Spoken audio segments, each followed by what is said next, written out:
জেগে যখন উঠেছ বন্ধু, খালি হাতে ফিরিও না। এখনই সময় লড়াই করা, জিরিও না জিরিও না। প্রিয় দর্শক, কাফি যে গলা ফাটিয়ে চিৎকার দিয়ে মানুষকে অনেক সময় আনন্দ দিত, বিনোদন দিত, সমসাময়িক বিষয় সে কথা বলতো। এবার কোটা আন্দোলনের মধ্যমণি রাজশাহীতে সেই কোটা সংস্কারে যে আন্দোলন করছে শিক্ষার্থীরা, ছাত্রছাত্রী বাইরা, তার সাথে সে একাত্মতা পোষণ করে সেই যে রাজপথে মিছিল দিয়েছে, কথা বলেছে, কিন্তু এখন তার কোনো খোঁজ খবর পাওয়া যাচ্ছে না, নিখোঁজ। এর আগে কিন্তু সেই ফেসবুক ভেরিফাই পেজে সেই স্ট্যাটাস দিয়েছেন, যদি তার কিছু হয় তাহলে এর দায়ভার কারা নিতে হবে, তার ফেসবুক স্ট্যাটাসে আপনারা দেখতেই পেয়েছেন।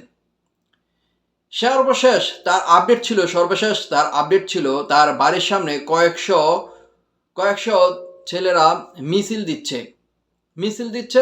সে আতঙ্কের মধ্যে আছে, যে কোনো সময় তার কিছু হতে পারে। ছাত্রছাত্রীদের কাছে সেই আশ্রয় চাচ্ছে এবং কি সহায়তা চাইছে। তারপর থেকে কাফিকে আর কোনো আপডেট ফেসবুকে আমরা দেখতে পাইনি বা সরাসরি তাকে দেখতে পাইনি। কাফি এখন কোথায় আছে, কী অবস্থায় আছে, কেউ জানে না। ইতিমধ্যে কিন্তু ন্যাশনাল টিভি চ্যানেলগুলো কাফির সে নিখোঁজ এই সংবাদে শিরোনাম করেছেন। কাফি নিখোঁজ এবং কি কাফিরাজ দিয়েও কিন্তু গণমাধ্যমগুলো খবর প্রচার করেছেন।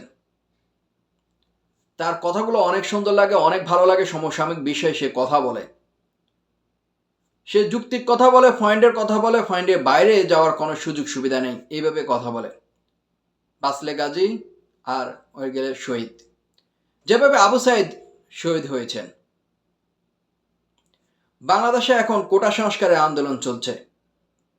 কোটা সংস্কারে সুন্দরভাবে শিক্ষার্থীরা আন্দোলন করেছিলেন, শান্তিপূর্ণভাবে। কিন্তু এর মধ্যে কি হয়েছে সেটা বলা বাহুল্য, আপনারা সকলেই জানেন। তাদের একটাই দাবি, কোটা যেন সংস্কার হয়।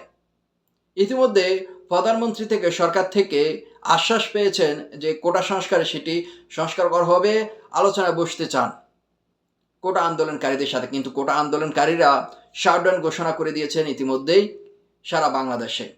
তারা আলোচনায় বসতে চান না। তারা চায় আবু সাইদ সহ সারা বাংলাদেশে যে শিক্ষার্থীগুলো, ভাইগুলো এই দুনিয়া থেকে চলে গিয়েছে, তারা যদি টেবিলে বসে তাহলে তারা আলোচনায় বসবে। এর আগে তারা আলোচনায় বসতে চায় না।